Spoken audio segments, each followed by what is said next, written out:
folks, welcome back to the dig. Last time, we saved Maggie from the clutches of a giant monster, and Brink punched us in the back of the head. Now, something special has happened. You see, while we've been going around, turning on the power, light bridges, solving puzzles, all that good stuff, Maggie has been taking a level in linguistics, and we happen to have a giant alien that we can talk to. Of course, the temptation is just to run straight there, but Brink stole all of our life crystals last time, so we need to go stock up first. Maybe I should take one more life crystal.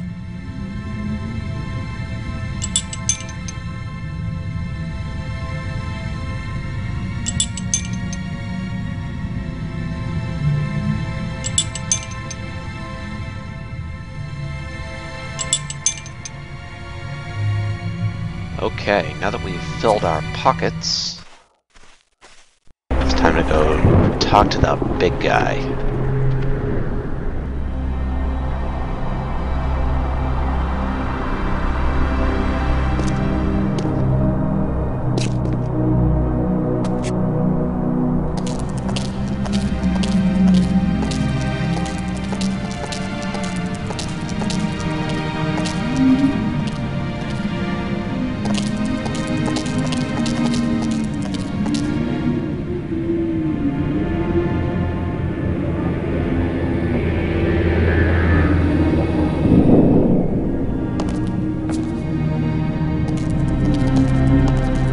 Now, as with before, there is going to be a whole lot of talking here, and I'm going to leave every single word in because it's all fairly important. So if for whatever reason you're not interested in it, you can jump ahead to 1434, and from there I will actually be recapping everything that gets said. Otherwise, please enjoy. It's the remains of a huge creature.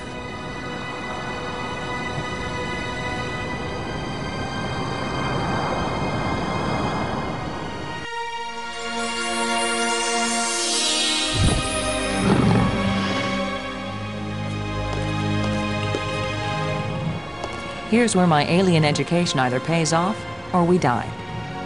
Die? As long as I don't accidentally offend him, we'll be okay. Aklash Park.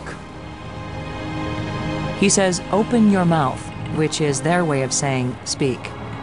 You do the talking, Maggie, so you can understand each other. Speak.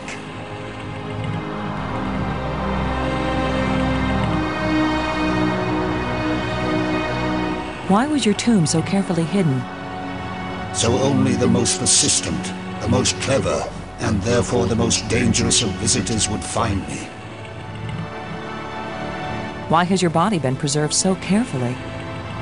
Since all the evil in this place was my fault, I chose to be its guardian forever. If what you did was bad, why do the museum displays give you so much honor? There was a time when my creations were thought to be good. I believed it myself, or I would never have created them. How long will you remain here? Until the last of my mistakes is rectified, or until the life crystals lose their power out of miserable death.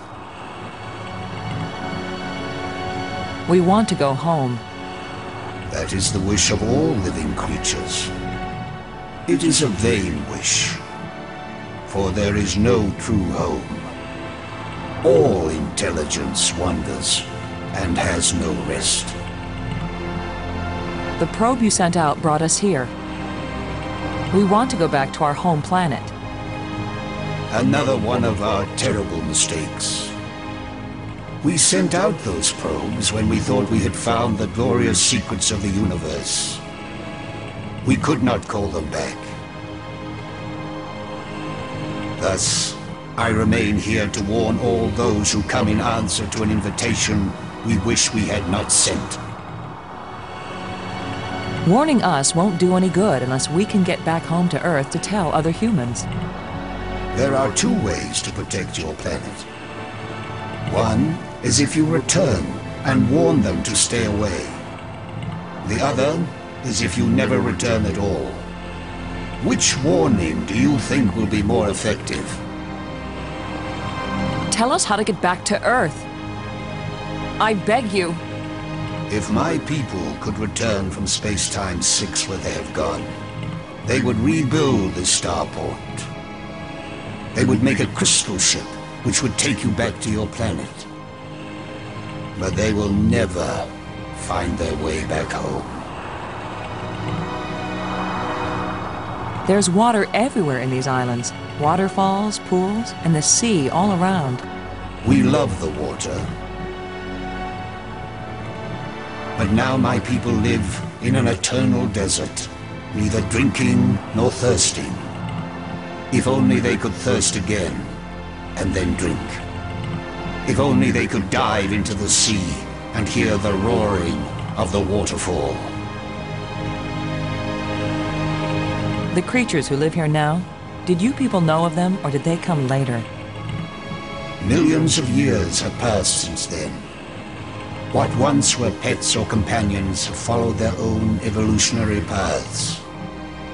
They have become as beautiful or as terrible, as clever or as stupid as it was in them to be. The monster who captured me, are there any more of them? That one did not evolve. It was made. And there are as many of them as are needed. Who are you, Honored One? The bringer of misfortune. Please tell me who you are. I am the doer who undoes, the creator who uncreates. And yet, I would gladly be the destroyer who undestroys, the dangerous one who protects. Speak plainly. Tell us who you are. Once, I was hailed as the greatest mind my people ever produced. I tried to bring them power and happiness. I gave them power to leave this world, to leave their bodies, to enter an existence as pure mind, eternally perfect. But I could not give them the power to return and reclaim their abandoned bodies, their decaying world. They are lost and cannot return. Have you a name? I had a name when I was alive. Now that I am again and again dead, what need have I for names? My body is now so ancient that the crystals scarcely have power over me. I rise for a few minutes, and then I fall again. Soon, I will cease to rise at all. Only then will my grief end. I want no name or memory to live after me. The map helped us find you. Did you create it? It was created by those who now wish only to find themselves. The language of the library was a great achievement. It was so clear and surprisingly easy to learn. The greater the idea, the simpler and clearer the language needed to express it. Did you invent the life crystals? To raise the dead is the greatest achievement we've seen. What raises the dead can debase the living. Are there side effects to the crystals? What the crystals create is not a life, but a slave. So when the life crystals restore you, you aren't really alive? They restore the cells and the organs, but take away all that made the life worth living. Then why did you make them? Our society became obsessed with living eternally. I underestimated the breadth and danger of the obsession. The crystals are the second worst mistake I made.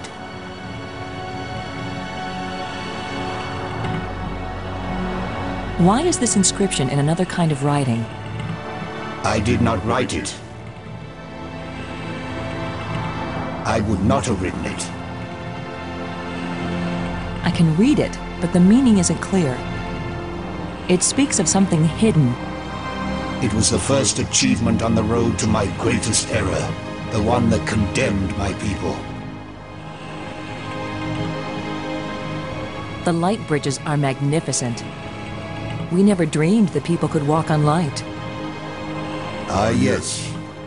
We were happily surprised at how convenient those light strands turned out to be. If we had known, we would not have bothered to build the trams. If you were surprised that the lights could be used as bridges, what did you create them for? When all the bridges are complete, the eye will see. When you say the eye will see, you aren't talking about our eyes, are you? An eye that can see the 3 dimensions of time, as well as the 3 dimensions of space. It will show you beauty beyond belief. But once you have seen Space-Time 6, will you ever see Space-Time 4 again? The eye may be open, but the mind hasn't the strength to see. The metal plates we found, what are they? They are authority and power. Each shape has a meaning. And when they are fitted together, they have a new meaning. If we put the control plates in the triangle, what will happen? You will open the door to beauty without boundaries, and to trouble without end. What are the ghosts we saw? Are they alive? My people all traveled to the realm of Space-Time 6, where 3 dimensions of time join to the 3 dimensions of space. It is indescribably beautiful, but they can build nothing there. They can create nothing, they just exist, on and on with empty lives and hearts that long for this hard and stony world. The ghosts are your people, then? Their connection to this world is so slight. They can disturb the energy in the air. They can make themselves visible for a few moments. But they can't build anything here. They will live forever, but it is not life. Is it impossible for your people to come back? It takes enormous strength of will to leave that place and come back to this one. They have all tried. They have all failed. And now they have been away too long. They have lost the physical memory of how to live here in Space-Time 4. Why did the ghosts lead us to you? Some of them foolishly hope that if I help you open the gateway again, you might have the strength to lead them home, to let them remake their bodies here. But I am sure that all that would happen is you, too, would be lost in Space-Time 6.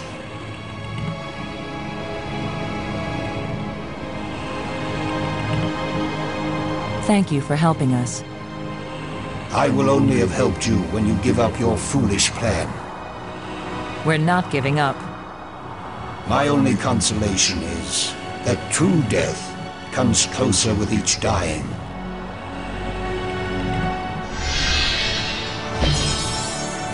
Good job of translating, Maggie. He speaks very slowly and clearly. But I'm also pretty damn good. Robbins. I'll bet he could give information about lots of topics. Thanks.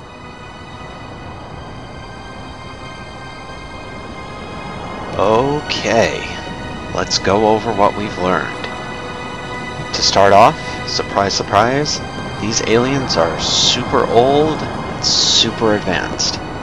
They've done just about everything a people can do in three-dimensional space, including, or at least so they thought, conquering death via the life crystals, which, as it turns out, not only don't work forever, but don't actually properly bring a person back, which explains Brink. So they've done what any race would do after exhausting space-time 4. They made their way up to a higher plane of existence.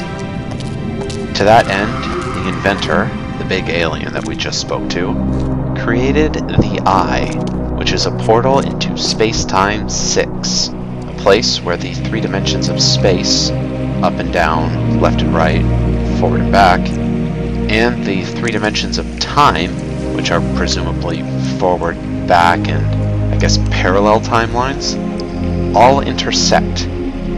He then sent out a number of deep space probes as invitations to other peoples to share all this knowledge, one of which was the asteroid Attila, and created the lingua franca that Maggie learned to speak, so that everybody who came here could easily learn a common language.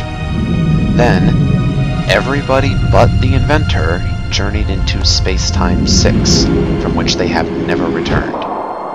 Space-Time 6 is both infinite and infinitely beautiful, and it's captivated these people so completely that they've both forgotten how to leave and nearly lost the desire to do so. And so they're trapped there, perhaps for hundreds or even thousands of years now, which is why everything has decayed so badly on this side.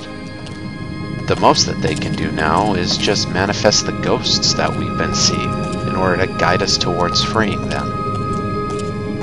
Now, they would gladly build us a ship home if they could return, but that first requires reactivating the Eye so that we can journey into Space-Time 6 to pull them out. The Eye, as it turns out, is the giant crystal shape that we've been growing above the Nexus this whole time. The Eye is powered by the light bridges, or as they're properly called, the light strands, that we've been turning on. Which means that in order to fully power it up, we need to get to the 5th spire, which means finding the 5th metal plate in order to open the door. Which brings us to this room. Within this room is hidden the final metal plate. Now this is another one of those puzzles that I don't particularly like, and it is, in fact, the second one that I would call outright bad in this game. You see, we couldn't solve it the last time we were here, but now Maggie has learned to read, and so we can. Look at it, Maggie. It shimmers, but it doesn't seem real. A kind of light that's just on the edge of existence. Something like this. You'd think they would have written about it somewhere. They've written about every other phenomenon here. Now, you would think that with a line like that we should go back to the library where Maggie was before and have her double check the displays there. But no, that's wrong. As it turns out, we've been carrying the instructions for this machine the entire time. This is how you activate it. Crystal clear, huh? Well, not to us, but apparently Maggie can read it now, so if we show it to her... Can you look at this inscription, Maggie? Does it say anything that might help?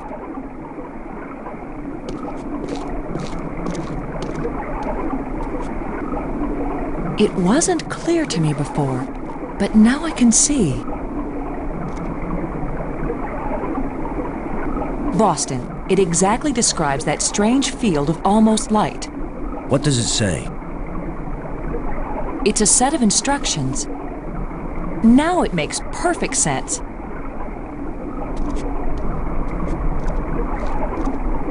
I just twist this.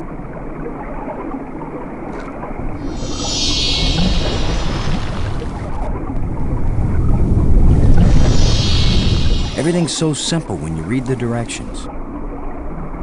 If we didn't know better, we'd think that island had been there for 1,000,000 years. Because that's super intuitive, right?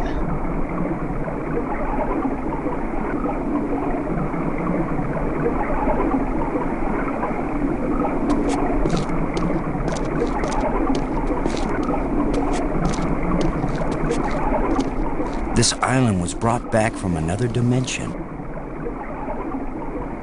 Robbins. This gives new meaning to the saying, you can't get there from here. We can get there now, Boston. The inscription said that something was hidden. I'm betting it's hidden on that island, whatever it is. Thanks.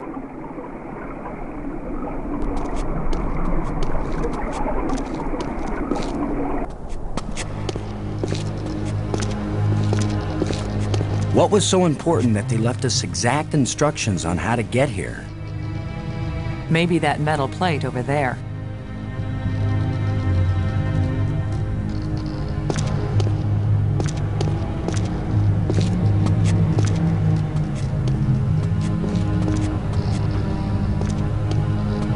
That's the fourth one. If it's like the metal plates on Attila, these four should fit together in that triangle matrix.